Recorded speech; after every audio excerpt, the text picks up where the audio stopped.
할렐루야. 먼저 찬양으로 하나님께 영광을 올려드린 IMC 워십 찬양팀과 바쁜 일정 속에서도 찬양으로 은혜를 나누어 주신 에베네셀 찬양대에게 감사의 인사를 전합니다. 여러분의 찬양으로 오직 하나님만이 영광을 받으시며 여러분을 통하여 예배에 참여하는 모든 분들에게 하나님의 은혜가 넘칠 줄 믿습니다. 또 오늘 청년부 헌신 예배에 참여하신 모든 청년분들과 성도님들에게 주님께서 주시는 참된 평화가 있기를 간절히 소망합니다. 최근 교육부 내에서 교육부 사역자들에게 붙여진 별명이 있는데 그것은 바로 눈물의 사역자입니다.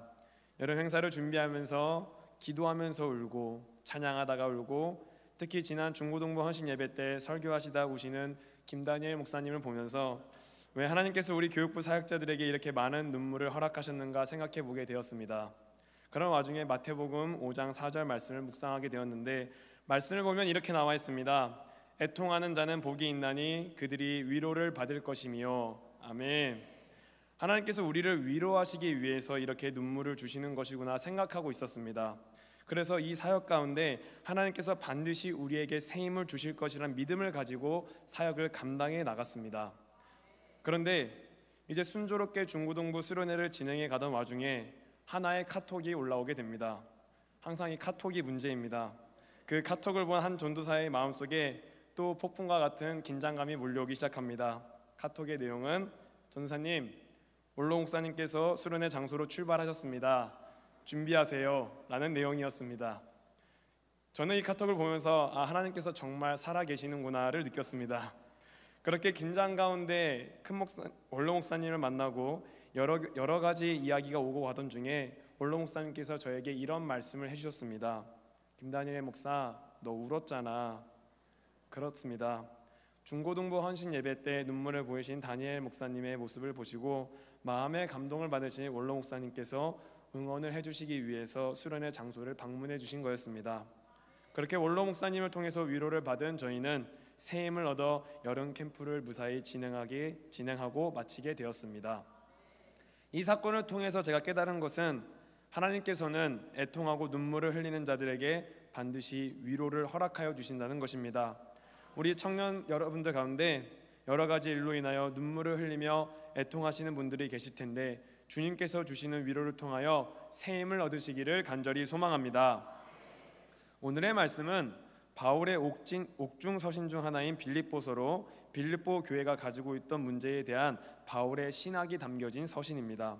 초대교회 시대나 지금이나 교회는 사람이 모인 공동체이고 사람은 다양한 성격과 생각을 가지고 있기 때문에 교회 공동체 안에는 갈등이 생길 수밖에 없습니다.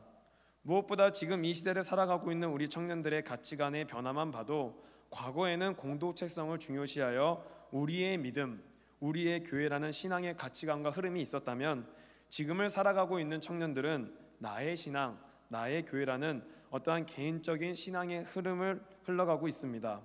이는 점점 개인의 주관과 신앙이 교회에 더 많은 영향을 주고 있다는 것을 의미합니다. 그런데 중요한 것은 이러한 개인의 신앙과 영성이 중요해지는 시대적 흐름 속에서도 우리는 복음을 위해서 교회 공동체를 이루어가야 하는 사명이 우리에게 있다는 겁니다. 그래서 우리가 교회의 공동체성을 어떻게 세워나가야 할 것인가에 대해서 말씀을 통해서 은혜를 나누어 보고자 합니다. 오늘 우리가 읽은 본문을 보면 바울은 교회가 하나로 화합할 수 있는 방법에 대해서 4가지를 제시하고 있습니다. 그것은 권면, 위로, 교제, 그리고 돌봄입니다. 이 4가지 방식을 어떻게 교회 안에서 우리가 이루어 갈 수 있는지 그 방향성에 대해서 제시하고 있는데 우리가 한 가지씩 그 은혜를 나누어 보고자 합니다. 첫째로 예수님의 마음으로 권면해야 합니다. 권면이란 알아듣도록 권하고 격려하여 힘쓰게 한다는 단어적 의미를 가지고 있습니다. 이를 교회 안에 적용하면 교회 구성원들의 신앙을 위해서 때로는 그들에게 얘기하고 격려하고 올바른 길로 가도록 힘쓰는 것을 의미합니다. 그렇다면 권면을 통해서 이끌어야 할 올바른 길이 무엇이냐? 바로 예수 그리스도께 가까이 가는 길입니다. 1절에서 권면이라 쓰인 파라클레시스라는 헬라어 단어는 가까이 부름이라는 의미를 가지고 있습니다. 즉 권면이라는 것은 권면을 통하여 성도가 예수 그리스도께 가까워지도록 부르는 일이라는 것입니다. 그러므로 권면을 하는 우리가 기억해야 하는 것은 나의 권면이 정말 이 사람이 예수 그리스도께 가까워질 수 있을까 하는 고민이 우리에게 있어야 한다는 겁니다. 때론 우리의 권면은 예수님의 마음을 품고 하는 것이 아니라 나의 생각과 감정에 따라 이루어지는 경우가 있습니다. 표면적으로는 우리가 아주 좋은 명분으로 권면을 하는 경우가 있지만 그 안에서 마음에는 그 사람을 향한 시기와 질투가 있는 경우도 있고, 나는 하는데 너는 왜 안 하느냐는 마음으로 하는 경우도 있습니다. 그러나 우리가 예수님께서 우리를 살리기 위해서 죽으셨던 그 마음을 기억하며 우리가 권면할 때 권면을 듣는 사람을 예수님으로 가까이 오게 할 수 있을 것이라 믿습니다. 또한 권면을 받는 분들도 나를 위하여 진심으로 하는 이 권면이 예수 그리스도께 가까이 가는 길이라는 것을 기억하시기 바랍니다. 우리가 예수님의 마음으로 권면을 하고 예수님의 마음으로 권면을 받아들일 때 2절 말씀과 같이 마음을 같이하여 한 마음을 품고 사역을 감당해 나가실 수 있을 줄 믿습니다. 둘째로, 예수님의 마음으로 위로해야 합니다. 바울은 교회 안에서 하나가 될 수 있는 원리로 위로를 말합니다. 여기서 위로란 권면이라는 단어보다는 부드러운 영어로 부드러운 격려, 장려, 용기를 도둠이란 뜻을 가지고 있습니다. 즉 바울은 교회 안에서 사랑의 위로가 있을 때 교회가 하나의 공동체로 나갈 수 있다고 가르치는 겁니다. 우리 청년들의 삶을 보면 많은 위로가 필요한 세대입니다. 진로의 문제, 직장의 문제, 삶에서의 문제, 가정의 문제가 있습니다. 그러나 그것으로 끝나지 않습니다.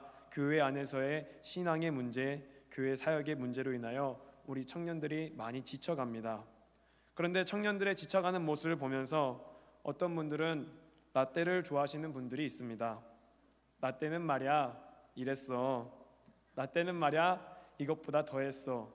그리고 어느 순간 제 안에서 라떼는 이러지 않았던 것 같은데 하는 마음이 들면서 저 스스로를 반성하는 시간이 되었기도 했습니다. 특별히 이 자리에 계신 우리 신앙의 선배님들에게 부탁드립니다. 분명히 어른들이 보시기에는 때로는 부족해 보이고 연약해 보일 수 있습니다.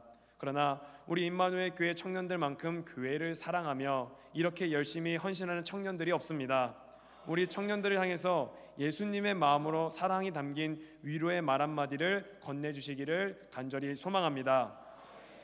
그리고 이 자리에 말씀을 전하고 있는 저를 포함한 사역자들도 사실 인간이기 때문에 많은 위로가 필요합니다. 그런데 사역자는 언제 가장 많은 위로를 받을까 제가 생각해 보니 어떤 위로의 말보다도 사역자 곁에서 하나님의 사역을 묵묵히 감당해 나가는 청년들의 모습을 볼 때 하나님 나라를 향하여 조금씩 성장해 가는 모습을 보면서 사역자들은 위로를 얻습니다. 그러므로 사랑하는 청년 여러분, 예수님의 마음을 품고 여러분에게 권면합니다. 아무리 힘들고 어려운 상황 속에서도 하나님의 복음을 위한 사역을 멈추지 마시길 바랍니다. 사랑하는 자여, 내 영혼이 잘됨같이 내가 범사에 잘되고 강건하기를 내가 간구하노라. 아멘. 사랑하는 임마누엘 교회 청년 여러분, 하나님을 예배하며 하나님의 사역을 묵묵히 감당하시는 여러분들 삶 가운데 하나님이 역사하셔서 범사에 잘되고 강건하기를 소망합니다. 셋째는 예수님의 마음으로 교제해야 합니다. 교회가 하나로 화합하는 데 중요한 요소가 있다면 그것은 바로 교제입니다. 코이노니아라고 불리는 이 단어는 예수님을 나의 구원자라 고백하는 사람들이 모여 친밀한 관계성을 가질 때 쓰는 표현입니다. 그렇다면 우리가 이 친밀한 교제를 통해서 우리가 이루고자 하는 게 무엇입니까? 바로 교제 가운데 예수님을 향해 나가는 겁니다. 한 달 전쯤 제가 부서 사역을 마치고 우리 청년들과 함께 잠시 교제의 시간을 가진 적이 있습니다. 제가 이날 한 사역을 돌아보면서 제가 청년들에게 이렇게 얘기했습니다. 나는 나름대로 열심히 잘 한 것 같은데 왜 학생들이 이렇게 반응이 없었을까요? 얘기를 나누는 중에 한 청년이 저에게 그렇게 얘기를 했습니다. 전도사님은 텐션만 높고 아이들이 좋아하는 부분을 캐치하는 감이 부족한 것 같습니다. 그래서 저는 마음이 좀 어려웠지만 이 얘기가 공감이 돼서 맞아요, 저는 그런 감을 좀 키울 필요가 있는 것 같아요 얘기를 했습니다. 근데 갑자기 옆에서 그 이야기를 묵묵히 듣고 있던 한 청년이 저에게 전도사님, 감은 타고나는 겁니다. 그렇게 카운터 펀치를 저에게 날렸습니다. 저는 이 교제를 통해서 지금까지도 그 감을 찾기 위해서 주님을 바라보며 기도하고 있습니다. 중요한 것은 교회 안에서 친밀한 교제는 예수 그리스도를 향해 나아가야 한다는 것입니다. 빌레몬서 1장 6절의 말씀을 보면 이로써 내 믿음의 교제가 우리 가운데 있는 선을 알게 하고 그리스도께 이르도록 역사하느니라. 아멘. 우리의 교제 가운데 기쁨과 즐거움도 중요하지만 이 교제를 통하여 하나님의 선을 알게 하고 예수 그리스도께로 나아가는 과정이 있어야 합니다. 그렇기 위해서는 우리 마음속에 예수님의 마음을 가지고 교제해야 합니다. 예수님의 마음을 가지고 교제하는 것이 무엇이냐? 먼저는 자신의 이기심을 버리는 겁니다. 3절 말씀을 보면 아무 일에든지 다툼이나 허영으로 하지 말라 하셨습니다. 교회 안에서 관계성 속에서 왜 다툼이 일어나겠습니까? 그것은 자신의 의와 생각을 드러내고 높이려고 하기 때문입니다. 그것이 허영된 마음입니다. 그러나 바울은 그런 우리에게 오직 겸손한 마음으로 각각 자기보다 남을 낮게 여기라고 말하였습니다. 여기서 남을 세운다는 것은 그만큼 자신을 비워내는 것입니다. 또한 그 사람이 잘하는 것에 대해서 시기 질투하는 것이 아니라 그것을 인정하고 높여주는 겁니다. 사실 남을 인정하는 것이 나의 자존심 때문에 어려운 경우가 있지만 죽기까지 자기 자신을 낮추신 예수님의 그 겸손을 기억하시며 남을 세우는 우리 청년부와 임마누엘 교회 성도님들 되시길 바랍니다. 마지막은 예수님의 마음으로 돌봐야 합니다. 다 같이 4절 말씀을 합독하시겠습니다. 시작. 각각 자기 일을 돌볼 뿐더러 또한 각각 다른 사람들의 일을 돌보아 나의 기쁨을 충만하게 하라. 아멘. 바울은 교회의 구성원들에게 자신들의 일을 돌볼 뿐만 아니라 다른 사람들의 일을 돌보며 하나의 교회를 이루어가라 명령하고 있습니다. 사실 자기 자신 하나 돌보는 것도 힘든데 어떻게 남을 돌보겠습니까? 그러나 우리의 사역은 나뿐만 아니라 우리 전체를 돌볼 때 그것이 힘이 점점 더 커져서 더 많은 사역을 감당할 수 있다는 것을 기억하시기 바랍니다. 예수님께서는 내 이웃을 내 몸과 같이 사랑하라 하셨습니다. 우리가 그 명령을 기억하면서 내 이웃을 내 몸과 같이 사랑할 때 우리 임마누엘 교회는 주님 안에서 하나가 되며 주님께서 기뻐하시는 많은 일들을 감당해낼 줄 믿습니다. 우리 시간 다 같이 찬양하실 텐데 다 같이 한번 따라해 주셨으면 좋겠습니다. 그리스도 예수의 마음을 품읍시다. 오늘 말씀을 통해서 우리는 바울이 교회의 화합을 위해서 제시한 4가지 원리를 나누었습니다. 그것은 예수님의 마음으로 권면하고 위로하고 교제하며 돌보는 것입니다. 그런데 우리가 이러한 신앙의 원리를 실천하다 보면 내가 이렇게까지 해야 하나 라는 생각이 들 때가 있습니다.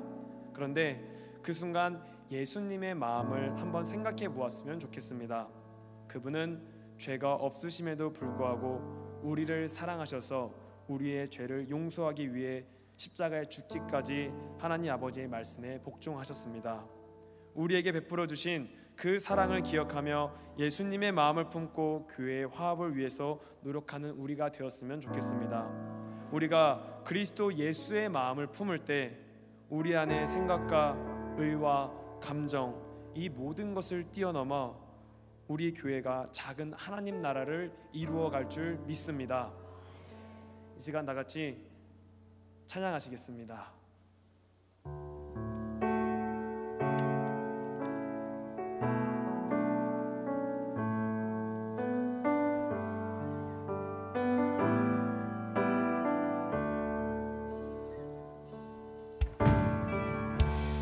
은혜 아니면 살아갈 수가 없네. 호흡마저도 다 주의 것이니 세상 평안과 위로 내게 없어도 예수 오직 예수뿐이네. 은혜 아니면 살아갈 수가 없네. 은혜 아니면 살아갈 수가 없네. 호흡마저도 다 주의 것이니 세상 평안과 위로 내게 없어도 예수 오직 예수뿐이네. 그 신계획 그 신계획 다